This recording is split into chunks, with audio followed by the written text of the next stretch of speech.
recording. I am recording now. And hello. And welcome back. I will be reading the last bit of the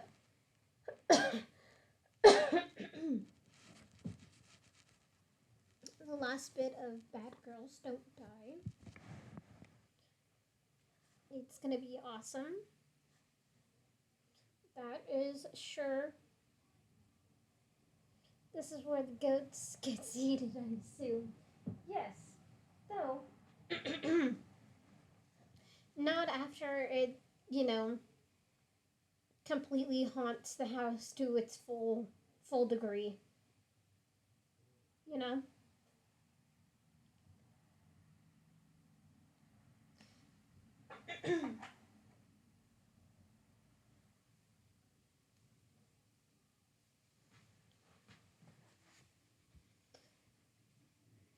Oh yeah, no, definitely. But yeah, we have exactly 46 pages left of the book, which I probably will get done in probably an hour and a half. Maybe two. It really depends. Really depends. But okay, let's not dilly dally. So, we left off where Alexis uh, found out that the charm that she had when she was young was the other half of Megan's charm, which was cool. She told Carter that she couldn't go to the dance with him, and she didn't say why. Carter does know something's going on, but she doesn't want to say what's going on. And she has. Yeah, because she likes Megan now. We can't. We can't know that for sure.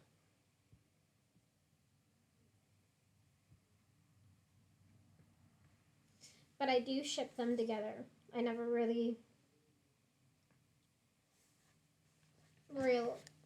thought about it, but yes, they would make a nice couple too.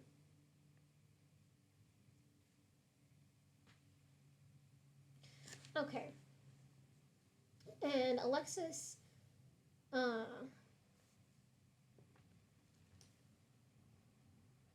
realizes that Megan's dead mom is not the one that's being. They can be hunting GFs. They could. They totally could. But yeah, Alexis now realizes that Megan's dead mom, the one that died by that gas leak or whatever, is not the one that is haunting the house. It is actually protecting her. And that the one that is haunting the house is some girl from like the early 1920s that is just creepy. All right. And then Alexis had a confrontation with Casey, and Casey / possessed Casey almost fucking killed, or, well, yeah, basically almost try to kill. Well, yeah, try to kill, but did not succeed. Alexis. And then Alexis collapsed. All right. So, chapter 25. Chapter 25. I am locking the back door. I am locking all the windows. I have closed all the drapes like she told me to. Mommy, Megan says, I'm hungry. I can't help but feel annoyed. Can't you see I'm busy? Then I turn and look at her, and something inside me warms a little. I kneel next to her and take her hands in mine. I'm sorry, baby, I said. I say, I'm almost done. Then we'll have a snack, okay? Megan nods, but then the headache hits, and everything goes black for a moment. I open my eyes to see Megan watching me, her thumb in her mouth. Keep going. Leave me alone, I yell, trying to get the sound of it out of my head. Megan cowers. No, sweetie, no, not you. Keep working. I'm like a puppet, doing as she commands, going from one room to going from room to room, locking doors and windows behind me. Megan trails a few feet back, watching me. It has never been this bad before. Megan tries to grab on to the hem of my skirt, but I push her away. You hate her. And for a second, I do. I look at my daughter and feel a burning hatred, but it flares out like a match, and all that's left is guilt, sorrow, fear, horrible fear. A few minutes later, the job is done. Go to the kitchen. I do, although I don't know why. Go to the oven. Blow out the pilot light. No, no, but I can't stop myself from obeying. Turn on the burners, all of them. Turn on the oven. Open the oven door. And I'm crying, and Megan is crying because I'm crying, and she's patting my back, and I'm terrified because I feel pulsing hatred for her. I'm disgusted by her touch. I shy away from her and look down at her little arm. I can see the bracelet Mom gave her, the half of a heart, the one that fits together with mine. I reach out and touch the bracelet. I lift her wrist toward my mouth and kiss her hand. When I stand up and take her by the arm, then I stand up and take her by the arm and drag her to the foyer, and she's screaming and crying and trying to get away and asking me, why? No, says the voice. But for once, I'm stronger than the voice, and I unbolt the front door and push Megan outside. Mommy! She screams. Her face is red and splotchy, and she's crying so hard because she doesn't understand. I love you, baby, I say. I love you so much. And then I close the door and deadbolt it and fasten the chain and scroll back to the kitchen. The air is heavy. The air is heavy with the smell of rotten eggs. I take the stack of doll photographs. I take the stack of doll photographs from my pocket and start tearing them into tiny pieces. Close-ups of her face, her mangled hair, her chipped hands, her stained underclothes. She's hideous. Why did I ever think she was beautiful? Megan thumps on the door and knocks, but I can hardly hear it because the voice in my head is screeching at me, cursing me. I hate you. You are not my friend. You don't love me. When the photographs are shredded, I crawl to the trash can and drop them inside. I take a deep breath, and the voice gets lower and lower and finally disappears. The burning green eyes that have watched me so closely for such a long time go dim. The last thing I think of is how beautiful Megan looked the day she was born, when they placed her in my arms for the first time. And I realized at that moment that I would lay down my life for this tiny person. And then I take one last deep breath and fall asleep forever. That is the end of that chapter. As you can tell, that was Megan's mom recounting how she almost fucking killed Megan and how she killed herself. Oh yeah, I totally forgot about this part.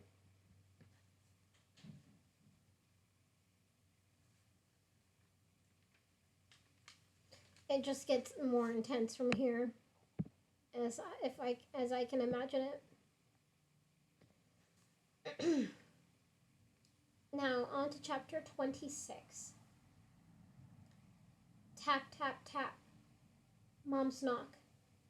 I'm alive. Alexis, are you awake? I'm going to be late for school. I mean, Alexis, are you awake? You're going to be late for school. She tried the doorknob, but it was locked. I'm on the floor. Honey, time to get up.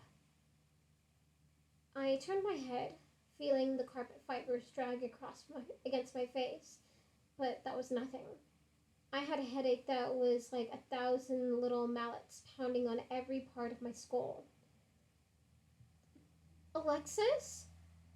I'm good, Mom, I croaked. I overslept. I have to leave for work now.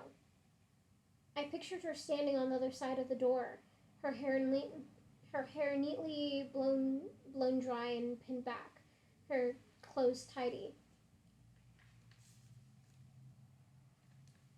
Where's Casey?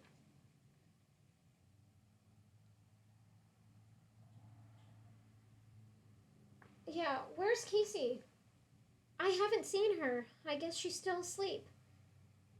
Okay, okay, love you, I said, rolling onto my back and pressing my palms over my throbbing temples. Good luck today. Thanks, sweetie, she says. Love you too. I waited until I heard the car pull out of the driveway, and then I forced myself to get up off the floor. I had some serious time to make up. I slipped on my jeans and a long sleeved t shirt and reached into my sweater pocket for the heart. That's when my dream came rushing back to me. Shara, I whispered, putting it close to my lips. I know you saved her life. I had to find Megan and tell her the truth about what happened that night. And I needed her necklace. If just one half of the heart had scared Sarah off, two might be sufficiently powerful to hold her at bay, at least long enough for me to find the doll. I went across the hall to the bathroom and flipped the light switch.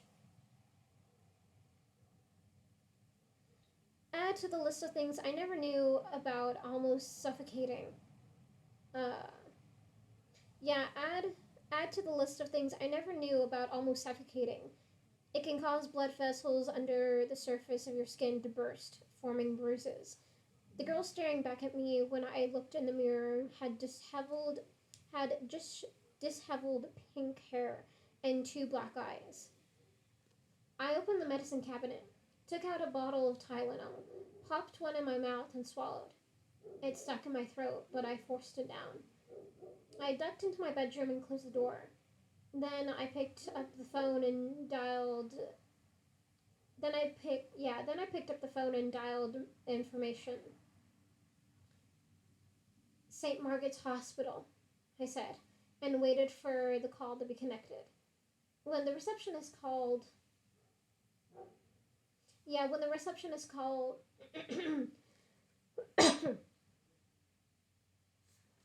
hold on.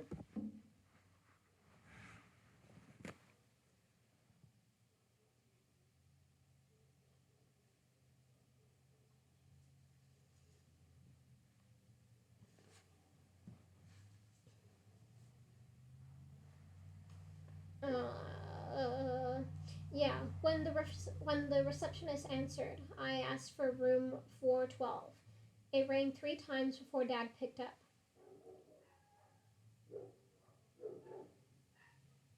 Hello? All of a sudden, there was a lump in my throat. Hey, Dad, it's Alexis. Hi, honey, he said. Thanks for checking. Thanks for checking on the old man. When are you gonna make it over here? Soon, I said. I was just thinking about you, though, and I wanted to call. He was quiet. Lex, is everything okay?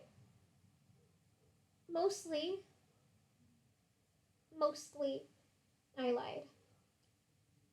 Listen, sweetie, being in this accident, I've been thinking, and I want you to know that you and Casey and Mom are the most important things in my life. Maybe sometimes I act like I don't feel that way, but I'm going to try to be a better dad. You're a good dad, I whispered. So, yeah, you should skip that stupid parade and come see me. I swallowed hard. I wish I could. I wanted to go see him at the hospital, give him a hug, tell him I missed hanging out with him. But there wasn't time. Hey, Dad, I better go. Okay, sweetie, I'm glad you called. Me too. I love you. Love you too. I hung up. It took a few deep breaths to regain my composure, but finally I pressed my shoulders back. And yeah, I pressed my shoulders back, held my chin up and opened the door. Casey, her hair mussed and her eyes glazed over, but blue, stood at dazed attention, like a zombie prison guard. You look terrible, she croaked. I didn't answer. I just reached into my pocket for the heart. She didn't flinch, but she also didn't come any closer. Going somewhere? She asked. Maybe. Are you going to find Megan? Maybe. Her eyes flashed green for a millisecond. I wager I can beat you there. I shrugged. Actually, I said, you might want to stick around here. She made a rude sound and grimaced as she stretched her neck to one side. And why is that? Just to make sure nothing happens to your doll. That got her attention. What about my doll? She demanded. Nothing specific, I said. I just wouldn't leave her on her own if I were you.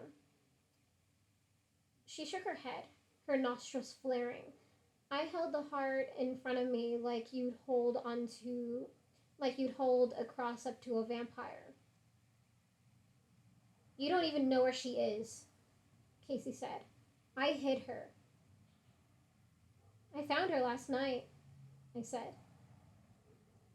Casey exhaled slowly.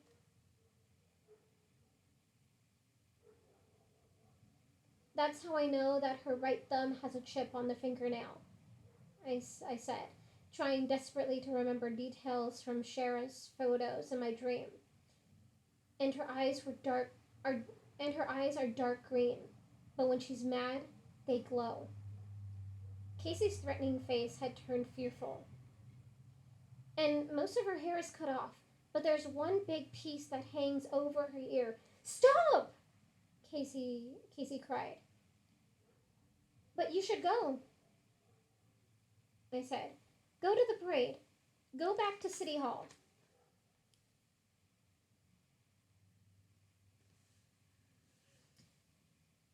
She backed away from me and shook her head. You can't stay away forever, she said. Maybe I'll just hide in the bushes and wait for you to leave, I said. Get out, she growled. She followed a few feet away as I went downstairs. As I put my hand on the doorknob, she made an exaggerated sigh. I hope I don't have to do anything terrible while you're gone, she said. I hope I don't decide to punish your sister. I looked up at her. The way I punished Shara. Yeah, the way I punished Shara. My confusion must have shown on my face. My confusion must have shown on my face. Go on, Alexis, she said, her voice light. Your sister probably won't be dead when you get back. I said a quick prayer to whoever might be listening, and then I slammed the door closed behind me and ran. That is the end of that chapter. Things are getting so intense.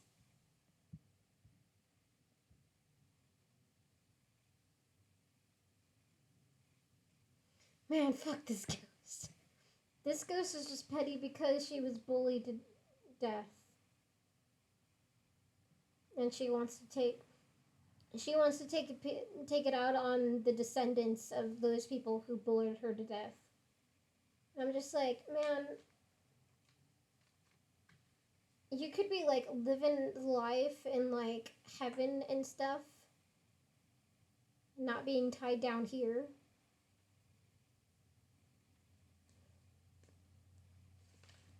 But yeah, all right. So on to the next chapter, which is chapter 27. Hold on, let me get some water.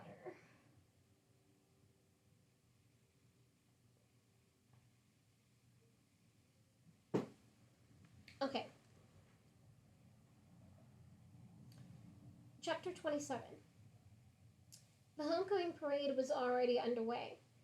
Only a few floats were left in the school parking lot, waiting their turn to join the long, snaking line that twisted through the blocks ahead. I followed the parade route, weaving through the spectators lined up along the sidewalks. The farther I went forward, the thicker the crowd got.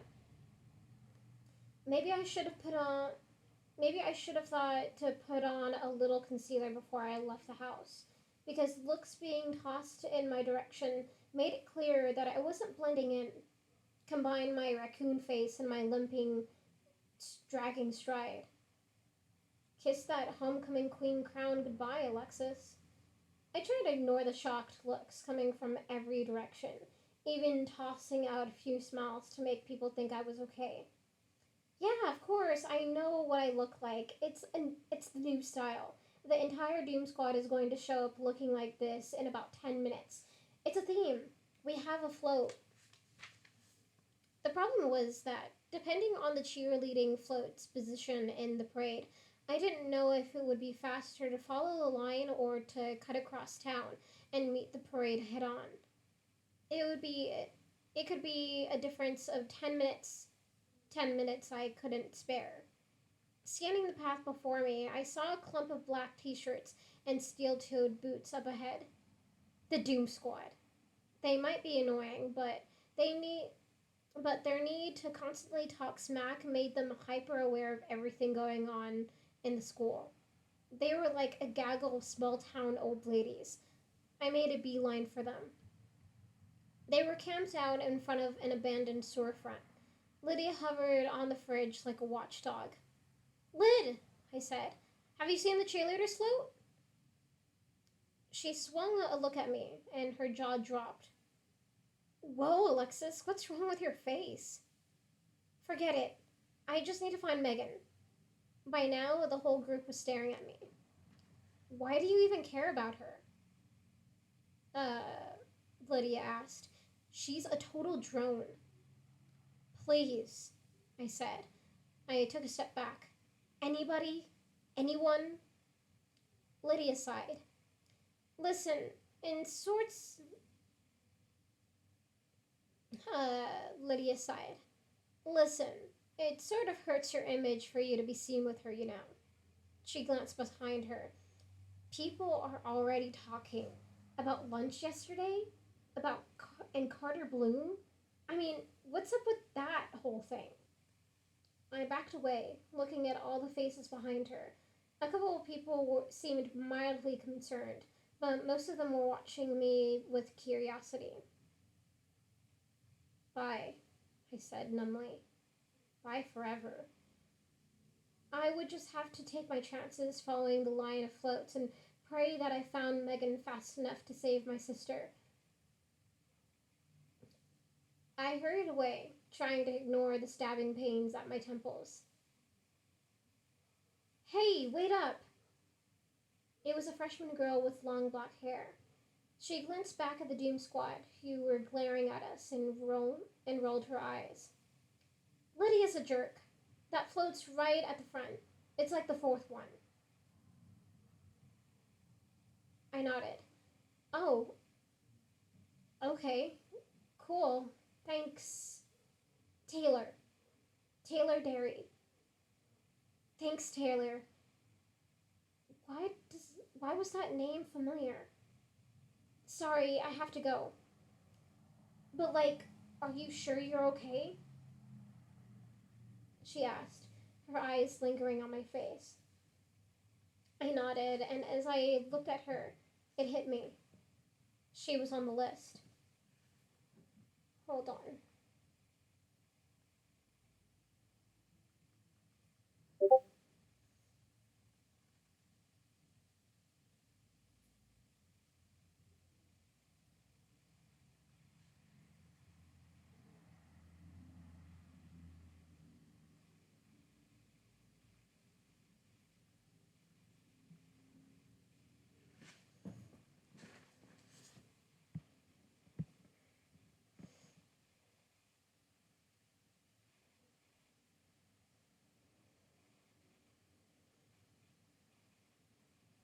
Yeah, I love it too.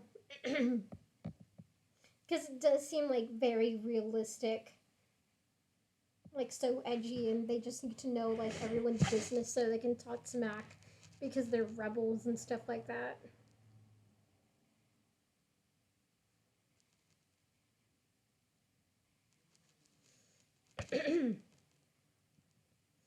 All right.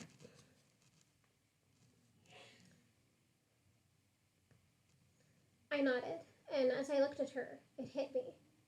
She was on the list. Listen, Taylor, I said, do you know my sister, Casey Warren?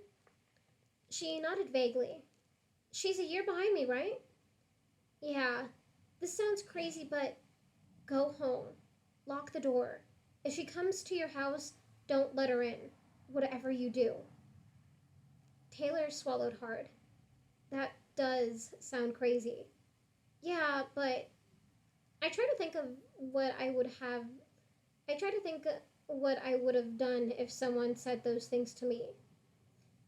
Please, I'll explain later. She shrugged. I mean, I'll have to miss this awesome parade, but I would still believe it. Yeah, if someone was just like, hey, you know this person, my brother, if he comes to your house, go home. Go home, lock the door, don't let them in. I'll explain later. I'd just be like, yeah, I don't know why you're telling me this, but I feel like you're warning me, and if I don't take precaution, I'm a dumbass. Because someone warned me, and I did not. Yeah. Even with the those. Oh, yeah. Oh, definitely.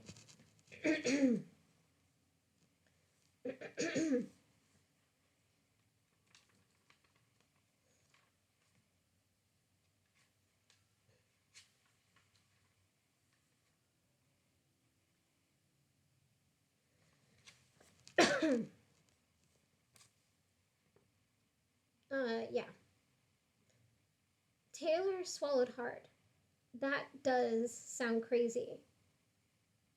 Yeah, but I try to think of what I would have done if someone had said those things to me.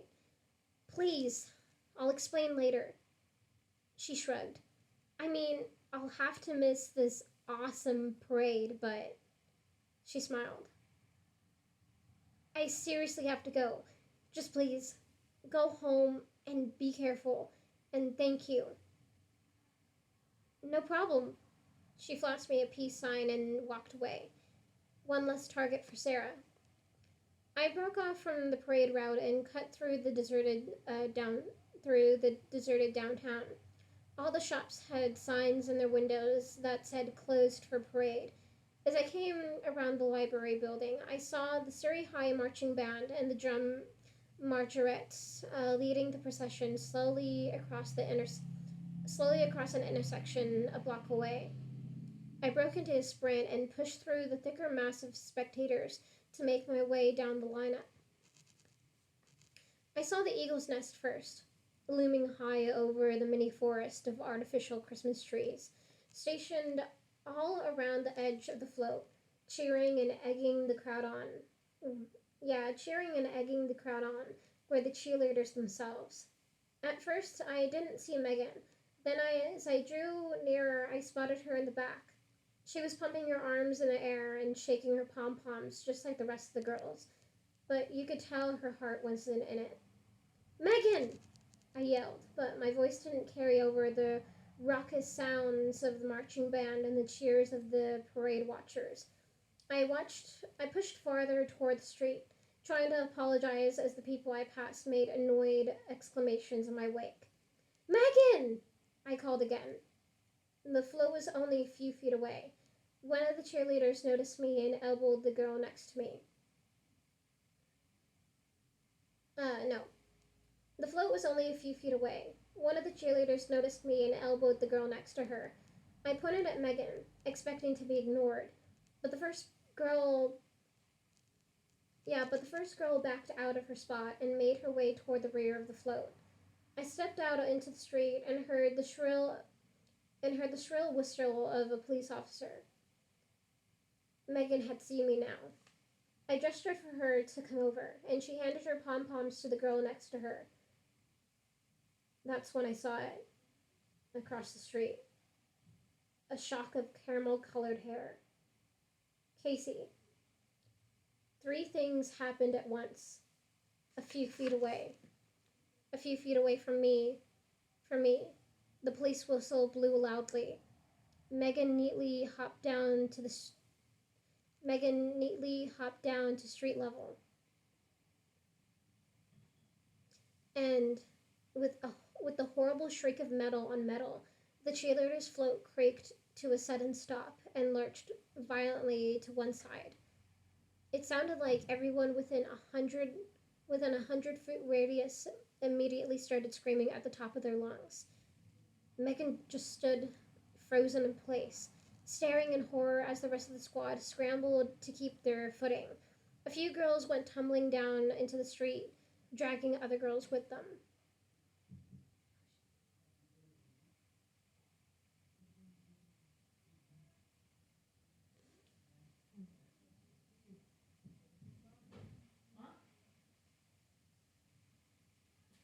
Hold on.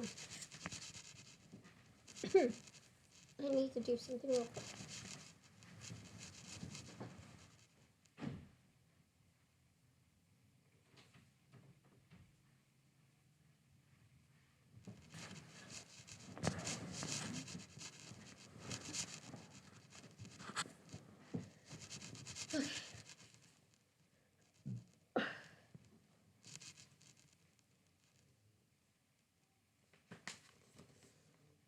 Yeah.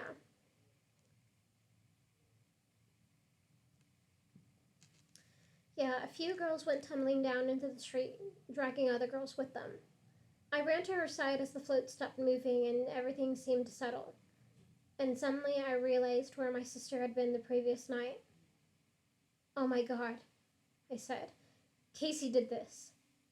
Megan turned to me, pale. The trees and branches and eagle's nest. The trees and benches and eagle's nest at the center of the float were starting to fall toward the girls on the ground, some of whom were crying and holding their arms and wrists or ankles. Pepper had her head in her hands. We have to help them. I started to move forward, but Megan gripped my arm. Stay back, she said. There are plenty of people helping them. She was right. The injured girls were already mobbed by spectators helping them to their feet and shielding them from the decorations sliding off the side of the float. Casey's here, I said. I saw her. Megan was staring at the wreckage in disbelief. All of it? All because of me? In your face, she said. Is that my fault too? What? Oh God, she didn't even know. Megan, no, it's not your mom.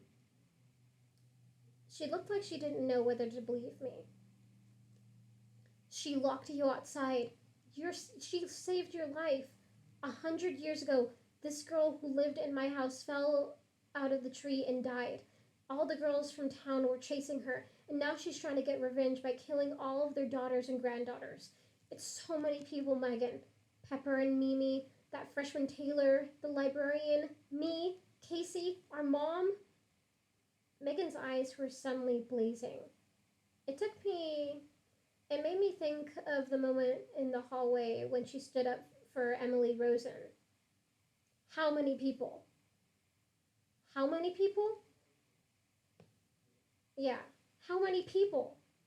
I don't know, I said. The girls all grew up and got married, so the names are different. But there are dozens, Megan, and she wants to kill them all. So, the thing is, I'll explain later, but I need your necklace. She glanced at the girls on the ground, then pulled me away and quickened her pace. No, explain now. On your way to your house. What? No! Oh, hell no, Megan. Yeah, oh, hell no. Megan was not coming back with me. She's still after you. You want my necklace? Megan asked. You're getting me with it. I shook my head and sighed. I was having a hard time keeping up with her. Fine. She slowed a little to accommodate me, but after one block, I couldn't even speak. My half-strangled throat begged for mercy, but I kept going. Oh, look! Oh, look! Megan cried, pointing up ahead. I looked and saw a green Prius parallel parking. Carter. Lovely. He can give us a ride, she said, grabbing my hand and sprinting. No, I said, wait! But she'd already waved him down, and I couldn't manage to say anything else. When we got to the car, I had to bend over and put my hands on my knees. I thought I was going to throw up. It was just as well. I didn't want to have to look at Carter's face. Can you give us a ride? Megan asked. Aren't you supposed to be on a float or something? Yes or no, it's an emergency. Yeah, he said. Get in. Then I felt his hand on my back. Alexis, is everything okay? I looked up at him and he jumped backward. Oh, right, the black eyes. Who did this to you? He whispered. I'm okay, I said. Let's go. The urge to throw up had subsided. I climbed into the back seat as Carter went around and got into the driver's seat. You have to go to the police, Carter said. It's not like that, Megan replied. Take us to Alexis's house. What's at your house? Carter demanded. Please, I said. Let it go for now. It's a long story, Megan said, looking out the window. Is it safe? Does it look safe? I wanted to ask. This isn't high school melodrama BS, he said. I'm seriously worried about you. You're right. I looked in the rearview mirror and saw the concern in his eyes. Little flecks of amber glittered among the blue. But I can't explain. Yeah, but I can't explain right now. We reached Whitley Street.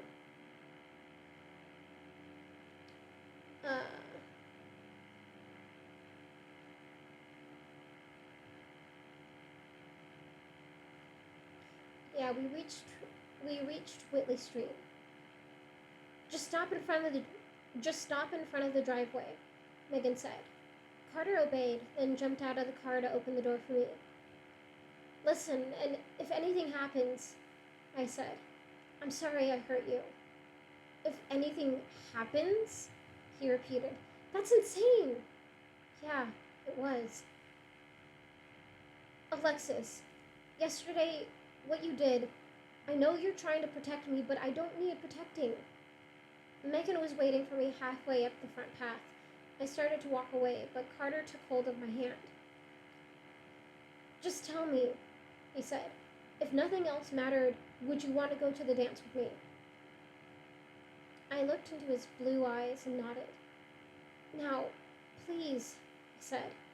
Go. He got back in the car and drove away. Megan and I looked at each other. Anything else I should know? She asked. It's a doll. Megan stared at the ground. I remember a doll. Yeah, your mom used to take pictures of it. It's the doll for my story and my dream. What was really funny?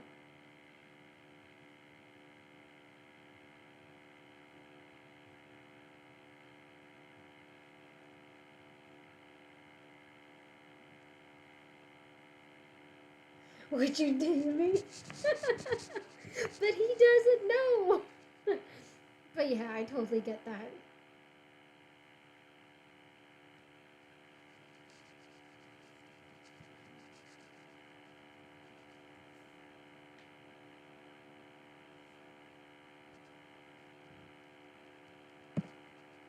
But yeah, your mom used to take pictures of it.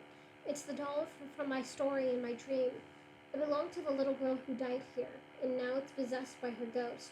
We have to destroy it. She nodded. But first, we have to find it. I glanced at her neck. Keep your necklace on.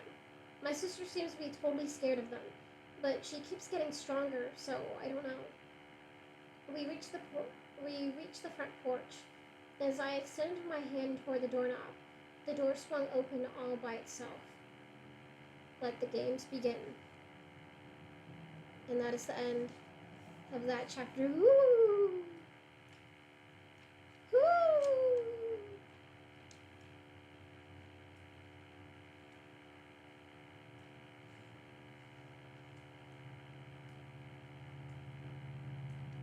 Woo!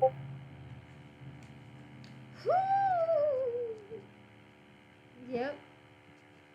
Alright. Chapter 28.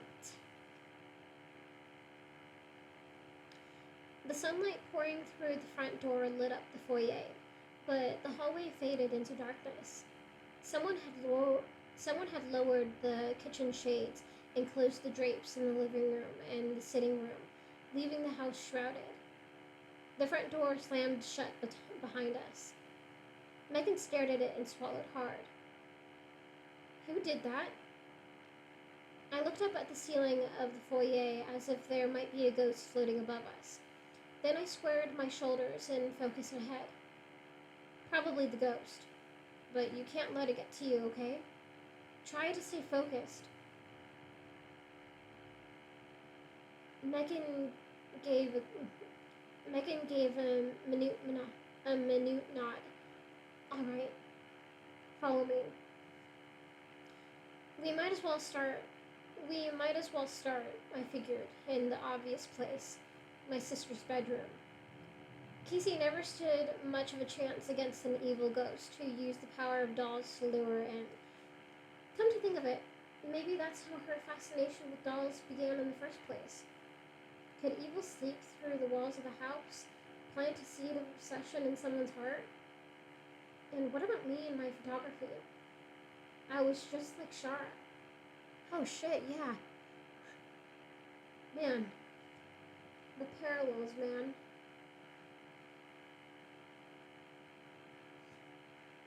Yeah, and what about me and my photography? I was just like Shara. Dozens of pairs of doll eyes stared at me accusingly, but none of the dolls levitated up from her perch with glowing eyes. I scanned the rows but didn't see one that was half bald. What do we do now? Megan breathed. If we couldn't pin down exactly which doll was the evil one, we'd have to destroy them all. I grabbed one from the top ledge and hammered her porcelain head on the edge of the on the edge of the dresser. Her face cracked like an eggshell. How destroyed is destroyed? Megan asked. And how will we know when it's done? I don't know, I said, pulling the head of one antique rag doll until it detached from the body with a rip. One thing was certain. We had to get rid of the ghost before Casey got home. But if she saw this carnage, She could kill us both on sight. Megan opened a display case and grabbed one of Casey's Grand Dame dolls, the fancy kind you order from catalogs with monthly payments. I held my breath as she wrapped her hand in the hair and slammed the doll head first onto the surface of the desk. The doll's face imploded. What was that? Megan asked, suddenly looking up. I glanced at the door. I didn't see anything, but something was wrong. I took a half step out into the hallway, and before I had time to look, something barreled into me, sending me flying to the ground. I propped myself up weakly on my elbows and looked around. Casey stood at the far end of the hall. You like that? She asked. Want another one? She held the flat of her hand up in the air and moved it toward me. Just an inch, and the impact hit me like a bowling ball. My head slammed into the carpet. Megan, run! I shouted. But of course, Megan couldn't run. She had nowhere to go. There was silence. Come on, Megan, Casey said. Come on out. Megan stepped haltingly out of my sister's room. I looked up at her, but I couldn't find the strength to move. I expected another long-distance strike, so when Casey came marching toward us, I knew something was wrong. I watched from below as Megan pulled on her necklace and held the charm out in front of herself. Casey paused a few feet away, then lifted her hand. Duck! I yelled. If she didn't get close enough to feel the effects of the necklace, they were useless. We were powerless.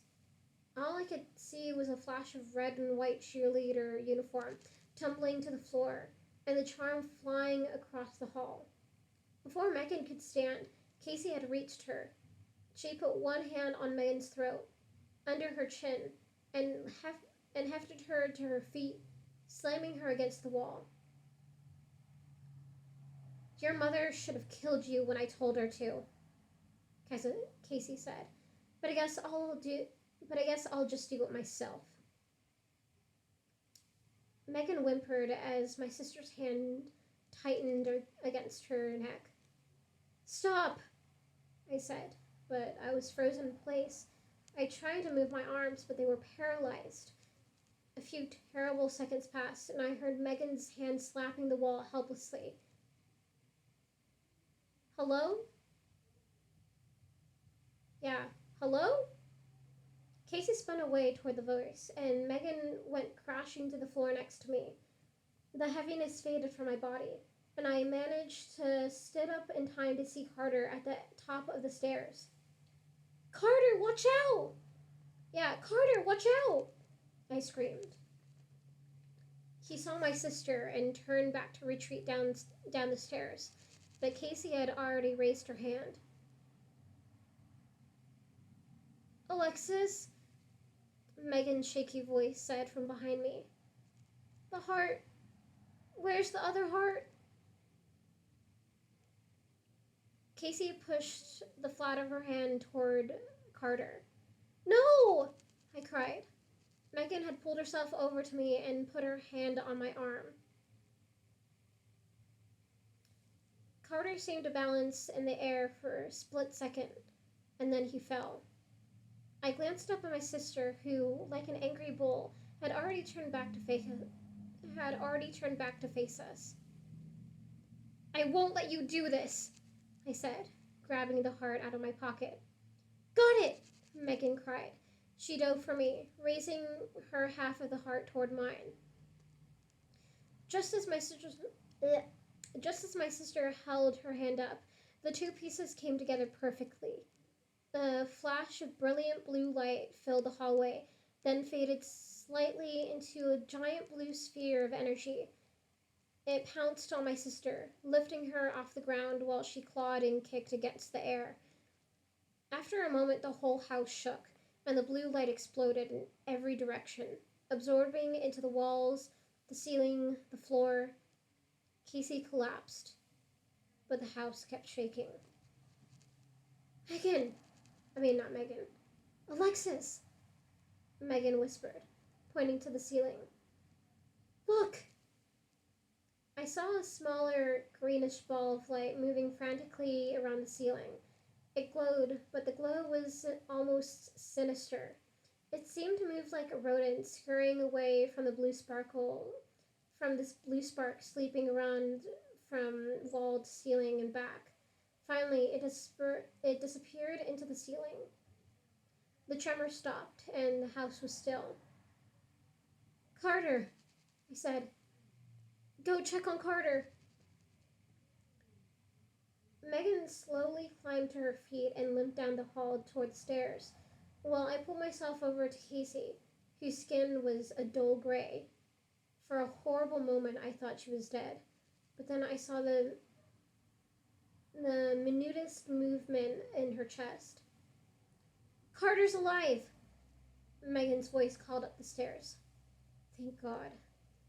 I went to the top of the steps and looked down at them. Megan sat leaning over Carter's motionless body.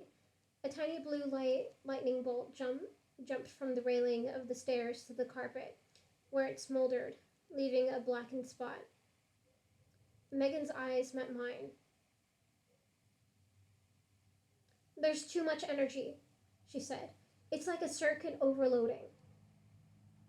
Suddenly, I had an image of our enormous wooden house as a giant pile of kindling. I had to find that doll. I have to find that doll, I said. I turned back to my sister, crumpled on the floor. I grabbed her by the shoulders and shook her violently. Get up! I roared. Wake up, Casey! After a moment, her eyes opened. They were blue. They jumped away from me to look at the sparks overhead. What? She whispered. Tell me where it is, I shouted, still shaking her. Tell me! Where what is? She said. Ow, Lexi, stop! The doll! I don't remember, she sobbed. Then she glanced at the attic door. I jumped to my feet and ran to the top of the stairs.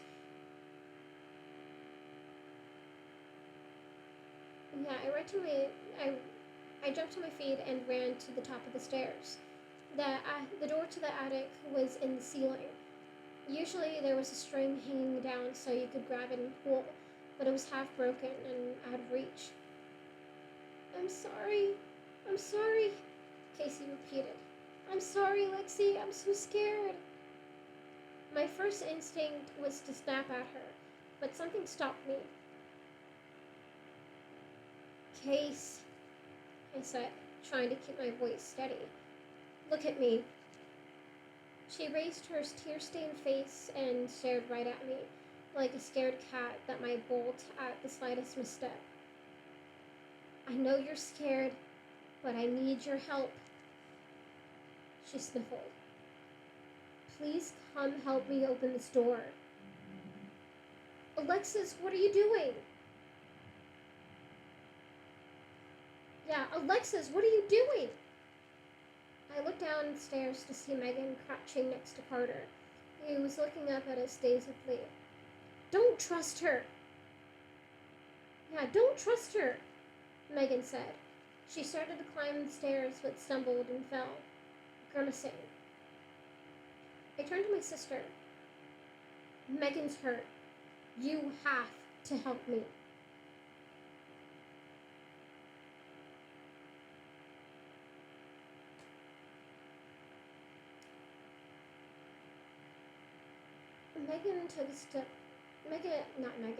Casey took a few steps forward.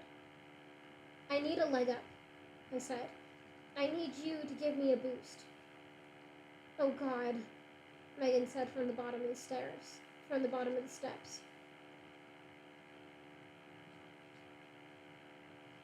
Casey knelt with her back to the wall, making a stirrup with her hands.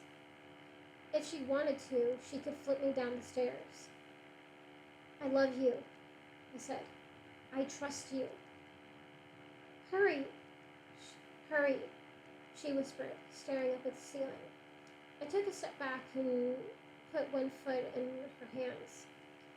Go, I said, half expecting to fly backward into the air over the foyer. But I went straight up and grabbed the string from the attic door, and in the next second I was safely back on the carpet.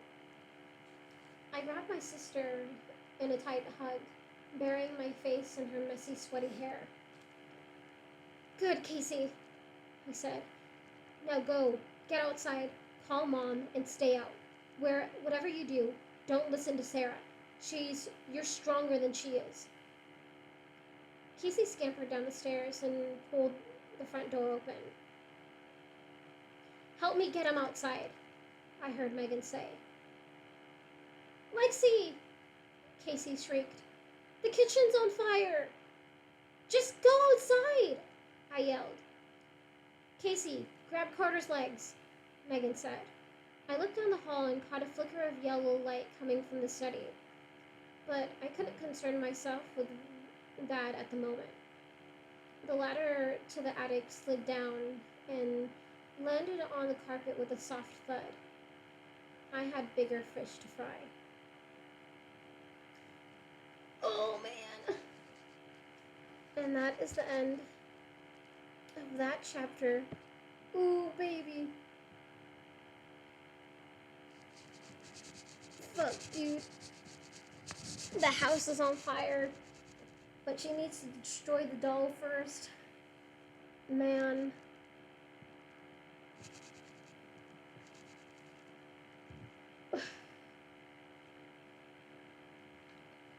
Okay. Alright. Chapter 29. Chapter 29. A putrid, skunky smell filled the attic. The smoke alarms in the hallway below me erupted into eardrum-piercing shrieks, one after another. The whole house was going to burn down. Couldn't I just go outside and wait for the fire department to show? No. It had to be done. Now, by me, or it might not get done at all. The rotting smell grew stronger and mixed with the heavy smoke.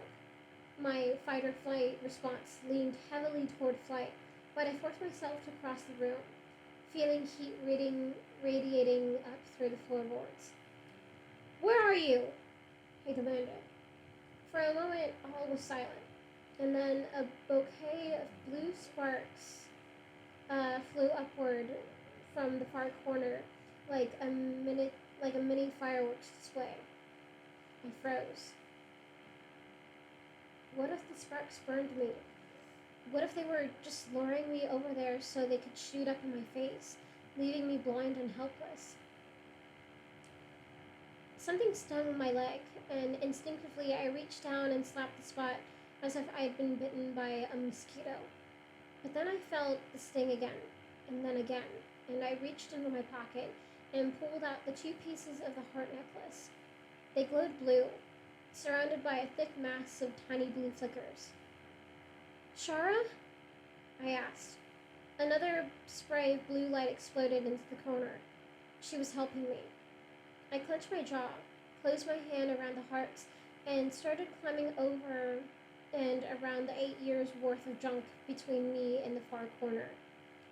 The rotten egg smell acquired a sharp hint of dead fish, and I felt the urge to gag, especially as I drew nearer to the corner. Then I saw a box that didn't match the others in the attic. It was the clean, white kind of file storage, the kind we hadn't used when we first moved in. I grabbed an old baseball bat and slid it under the corner of the lid, then jerked it up, and then jerked it upward. The lid went flying, and there she was, the doll, just like she'd been in Shara's photographs in my dream.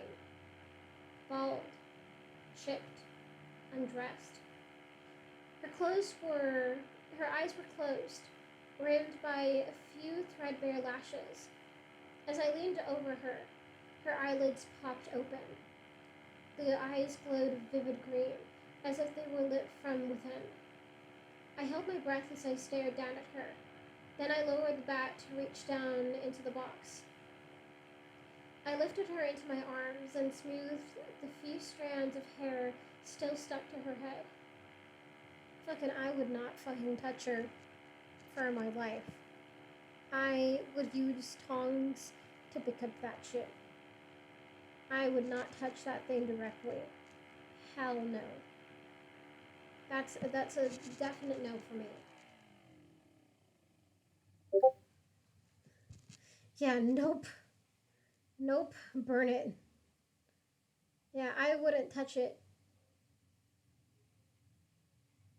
Nope.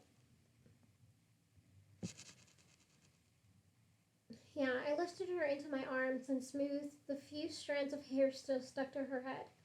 Yes, she was ragtag, but in a weird way. She was beautiful. I stared down at the deep emerald eyes. There was something so comforting about the way they seemed to look right into me.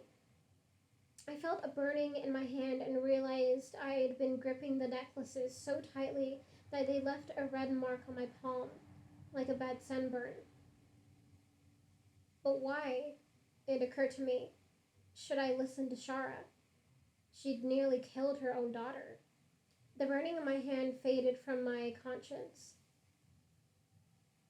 What I really needed to do was get the doll to safety.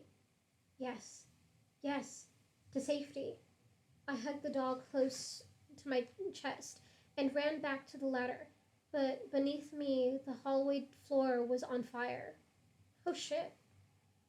All that mattered was protecting the doll.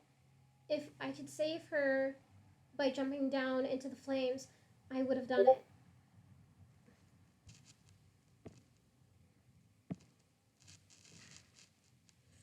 What are you waiting for? Just let it go. The ring is mine. Yep. That's the perfect fucking, like, comparison. Perfect comparison. She just touched the doll and now she just wants to save the doll. God. Man.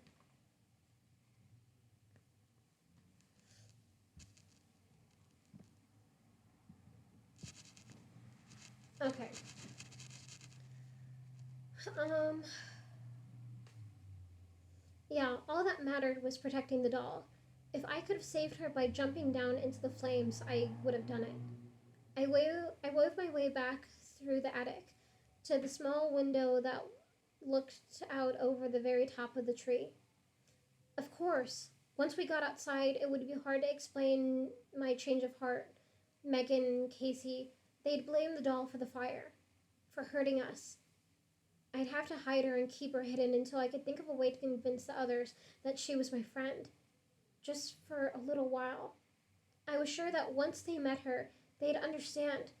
And if they couldn't be convinced, I could always find other ways to deal with them. Wait, I shook my head, trying to clear my thoughts. I knew I had to protect the doll. I clutched her closer and felt warmth fill my body. But no, wait, something is wrong. Your sister. You are mean to my sister, I said. But Casey was so weak. She needed to learn to stand up for herself. No, but you didn't have to make her do those things. But who was to say all those horrible things weren't Casey's ideas? She'd been lying so much lately. Who was to say that she wouldn't try to steal the doll back? After she'd left it to burn here in the attic?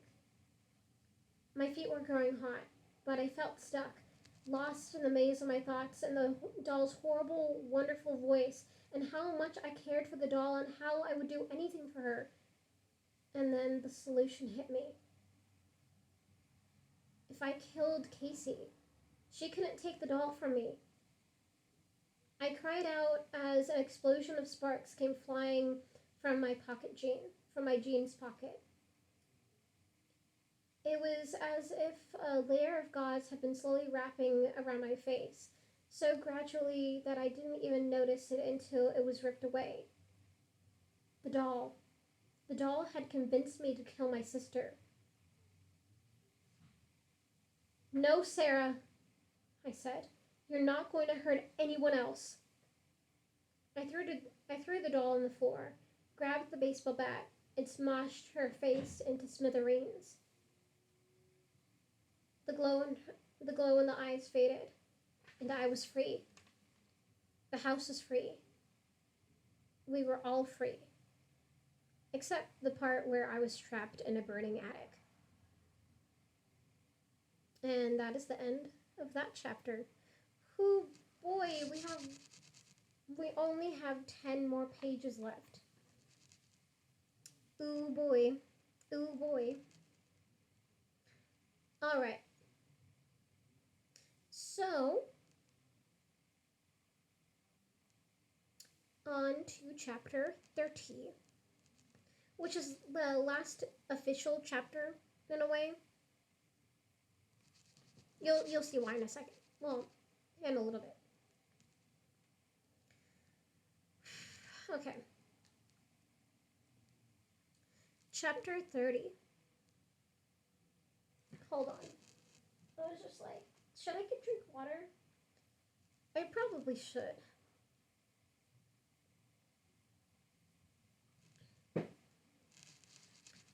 Okay. Yeah. Chapter 30. The oak tree was a 4-foot drop. Yeah, the oak tree was a 4-foot jump from the house. If I missed, I would fall 30 feet and land in the burning bushes. The tree itself wasn't on fire, but some of the branches brushed against the roof, which would be burning soon enough. And then it was just a matter of time. I gathered my strength, chose a sturdy-looking landing target, and leaped. Surprisingly enough, I made it. It took a little doing to swing my legs up, but after a second, I was scooting toward the trunk of the tree. I scanned the branches, looking for a way down. Not an easy task.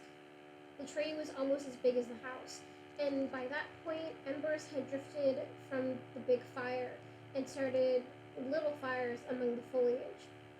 Alexis! Casey screamed. She was just an ant of a person down in the yard, flanked by Megan and Carter.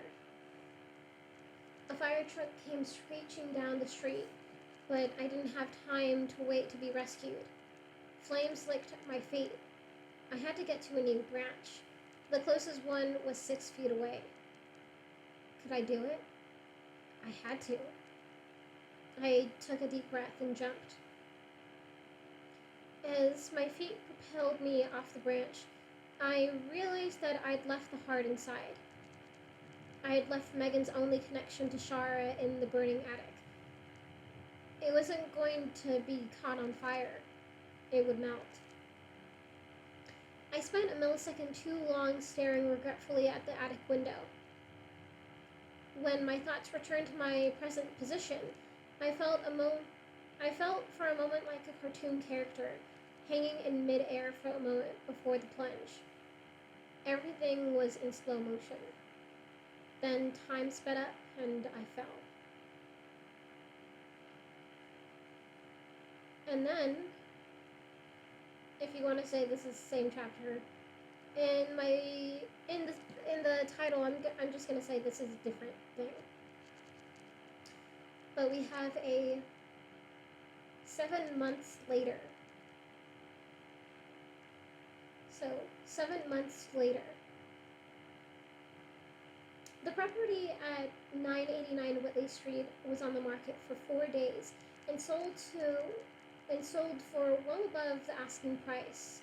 Land is too valuable these days for people to pass up a house just because the ground beneath it, for the greater part of a century, teemed with unsettling spirits. Besides, there are spirits everywhere. You can't avoid them. You just try to avoid the ones who want to kill you. Mom, Dad, and I moved across town to a condo, a really nice little place. 3 bedrooms, one for me, one for them, and one empty, waiting for Casey. We ditched the shadowy hallways and gone for the brightest place we could find. The walls were white, the counters were white tile. Even the furniture we picked out was white and shiny. It was as though we couldn't get enough light. Dad bought me a darkroom pass at the community college and promised to pay the fees until I graduated from high school. So that was cool. It took Casey a few months to start talking again, but now she's really doing well at the treatment center. She's not having catatonic episodes or waking up screaming in the middle of the night anymore. The doctors tell us that in a few months she'll be able to come home. The official diagnosis was psychotic schizophrenia, and we all went along with it because the insurance company won't pay for made friends with the wrong ghost. She even has some friends, girls her own age. I've seen them when they didn't know I was watching. They sit and giggle and make dumb jokes like all 14-year-olds do. Leave it to my sister to come out of her shell at a mental hospital. The police never even got involved. One thing I've learned is that there really is a group of government agents out there who wear long gray trench coats and don't look at you like you're crazy when you talk about ghosts. They hung around for a couple of days, scoured the remains of the house, took her statements, and left as quietly as they came. They found the heart charms in the rubble, fused together, and gave them back to Megan. But there hadn't been any more sparks. Shara had come back to help us, but she was gone. All of the complicated explanations we'd been cooking up for the police turned to dust, unspoken. So anyway, life is good. I can't believe 7 months have passed. 16, still no car, broken ribs, wrist, arm, collarbone, and ankle pretty much healed, with a best friend and parents so attentive that I occasionally have to remind them not to smother me. Not to say I don't have drama in my life. No, I said. No, no, no, no. Alexis, Megan commanded. Sit down. I sat. She set the tiara on my head. Mom squealed with delight and clapped her hands. You're not helping, I said to her. Hush, Megan said. Stop complaining and look at yourself. Strawberry shortcake, I said, and then let her turn me toward the mirror. It was pink all right, but not exactly shortcake pink. You look incredible, Megan gushed. The same pink dress Megan had taken from her closet last October. Shorter haircut, but still pink. Pink shoes, Mom's treat, and of course, the tiara. Oh my God, you love it, Megan crowed. I can see it in your eyes. You love it. Yeah, right, I said, but secretly, I kind of did love it. Oh, Megan, you'd better get ready, Mom said, glancing at the clock. The boys are going to be here any minute. Megan cast one more extremely triumphant glance at me and disappeared down the hall. I pushed my lips together. I was going to look in the mirror again, and I did not intend to smile. There. Turn. Look. You have such a pretty smile, Mom sighed. I glanced up at her. She was smiling too, and her eyes were a little watery. Don't cry, I ordered. I'll never go to prom again if you can't keep it together. I know, she said, sniffling and flapping her hands in a failed effort to dry her eyes. I know, but I gave her a kiss on the forehead. Listen, I'll wear more dresses if it makes you feel better, But if you cry, I'm going to cry, and then my makeup will run, and Megan will kill us both. Mom laughed. The lump in my throat dissolved. Ready? Said Megan, stepping into the room. Oh, Megan, you look amazing, Mom said. The choked up sound returned in her voice. Megan did look amazing. She was wearing a black dress with spaghetti straps, the simplest little thing you ever saw. And somehow she made it completely elegant. She wore her hair in a bob that came right to her chin. That's the doorbell, Mom said, and scrambled away to answer it.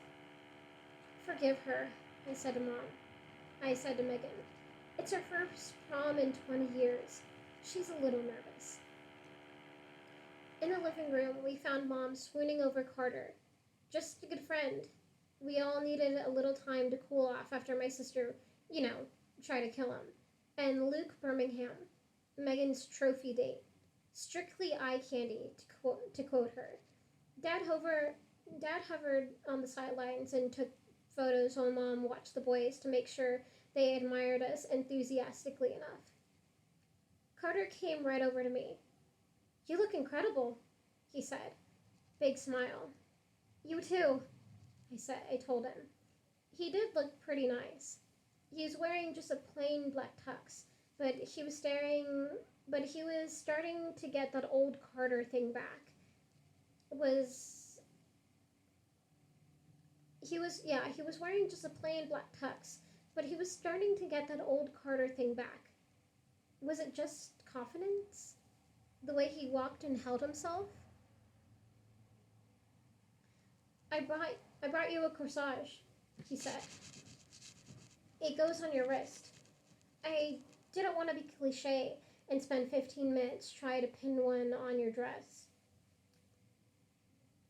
It was a very nice corsage. I held out my arm, and he slipped it over my wrist. Our hands touched for a moment, and I got a shiver, but hid it.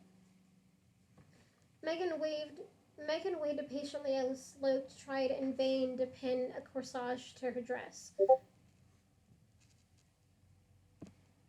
This is my... Yep.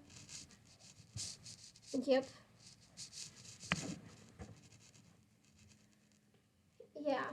Megan waited patiently as Luke tried in vain to pin a corsage to her dress.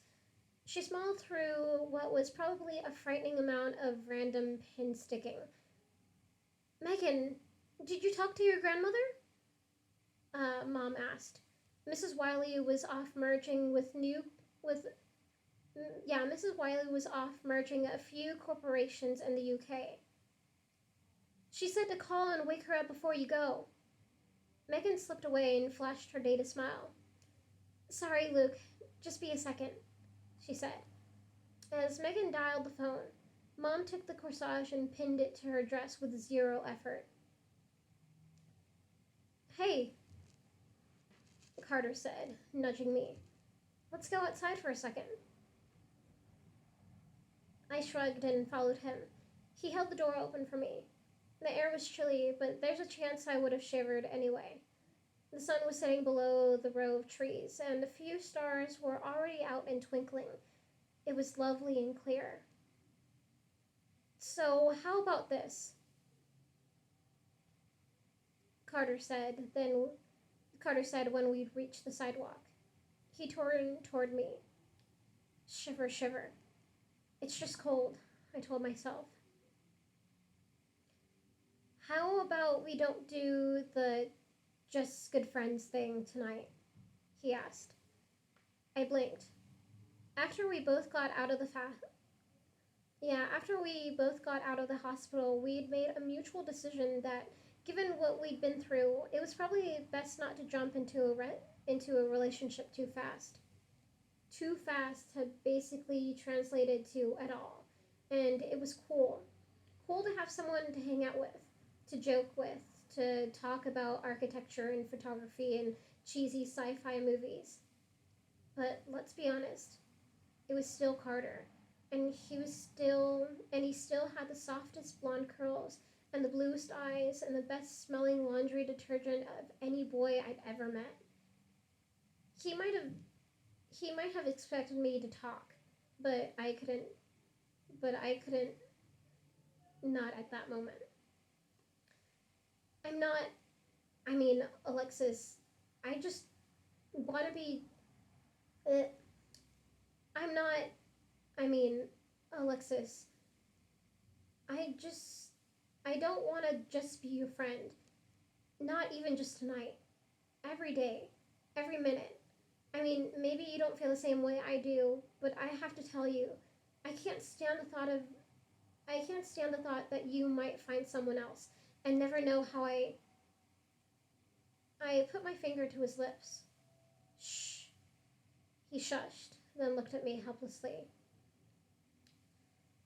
Once upon a time, I thought I knew a handsome boy named Carter, who always had the right answers and knew everything about the way the world worked.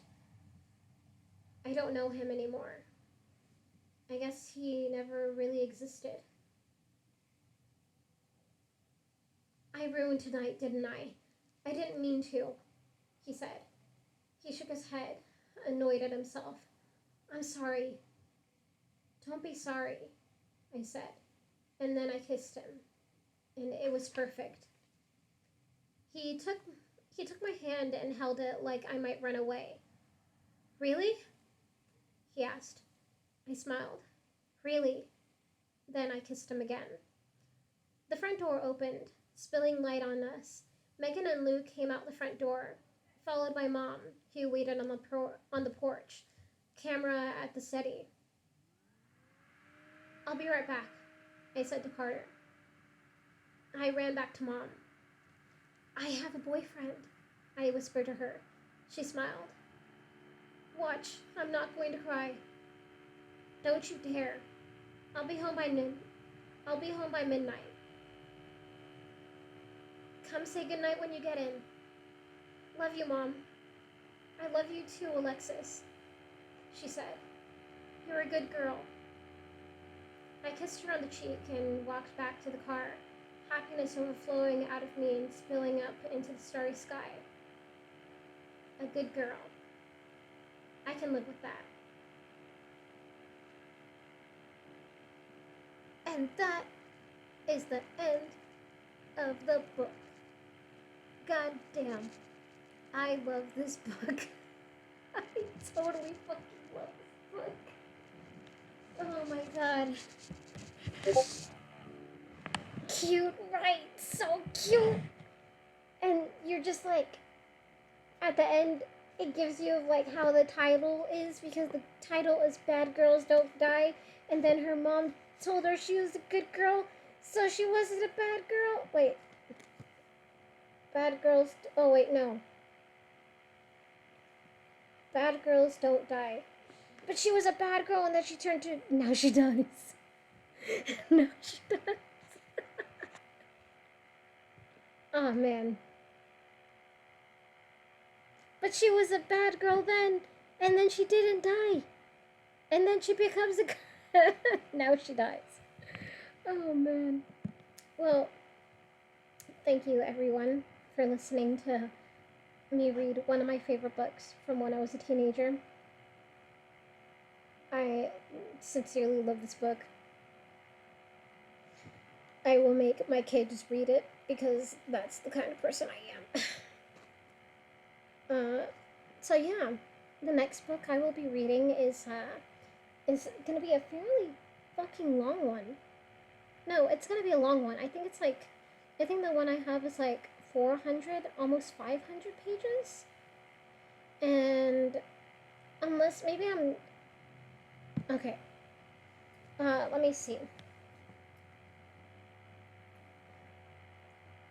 The one I have, I'm gonna be reading Memoirs of a Geisha. Oh yeah, it has 552 pages.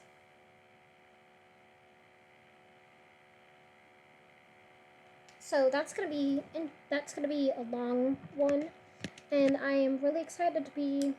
That's gonna be like my longest like actual book I'm gonna read so far. Yeah, yeah, it sounds about right. Man, I've read so many books, man, and I'm just like, which I think this is gonna be the longest one that I've read, because the Kiyoshi books were pretty long too, but I think this one is by far the longest. But yeah, be ready to check that out. Thank you so much for listening. I hope you enjoyed it as much as I enjoyed rereading it again.